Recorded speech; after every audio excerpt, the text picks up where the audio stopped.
પોરબંદરની lady hospital પાસે વર્ષોથી ઊભી રહેતી 15થી વધુ લારીઓને એકાએક મહાનગરપાલિકાની ટીમે હટાવવાની કાર્યવાહી કરતા ધંધાર્થીઓમાં ભારે રોષ જોવા મળ્યો।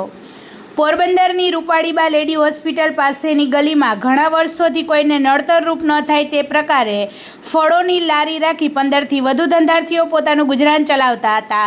અહીંથી સરકારી હોસ્પિટલ અને લેડી હોસ્પિટલના દર્દીઓ ઉપરાંત શહેરીજનો પણ નિયમિત ફળોની ખરીદી કરતા હતા, પરંતુ મહાનગરપાલિકાની ટીમે એકાએક આવી લારીઓ નડતરરૂપ હોવાનું જણાવી દૂર કરવાની કામગીરી હાથ ધરી હતી, તો કેટલીક લારીઓ મહાનગરપાલિકાની ટીમે ટ્રેક્ટરમાં ભરી કબજે પણ કરવામાં આવી હતી, જેના પગલે ધંધાર્થીઓમાં ભારે રોષ જોવા મળે છે।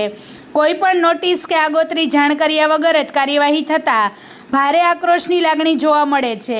ઉલ્લેખનીય છે કે હજુ 3 દિવસ પહેલાં જ કમલાબાગ પોલીસે અહીંના 8 લારી ધારકો સામે ટ્રાફિકને અડચણરૂપ લારી રાખી હોવાની ફરિયાદ નોંધી કડક કાર્યવાહી કરી હતી। ત્યારબાદ હવે લારીઓ હટાવવામાં આવતા કોના ઇશારે લારી ધારકોને હેરાનગતિ કરવામાં આવી રહી છે તે અંગે પણ અનેક ચર્ચાઓ ચાલી રહી છે। લારીઓ નડતરરૂપ ન હોવા છતાં દૂર કરવામાં આવતા ધંધાર્થીઓમાં ભારે આક્રોશ જોવા મળે છે। જોકે આ મામલે મ્યુનિસિપલ કમિશનર H.K. પ્રજાપતિનો સંપર્ક કરવા પ્રયત્ન કરવા છતાં તેઓએ ફોન રિસીવ કર્યો ન હતો।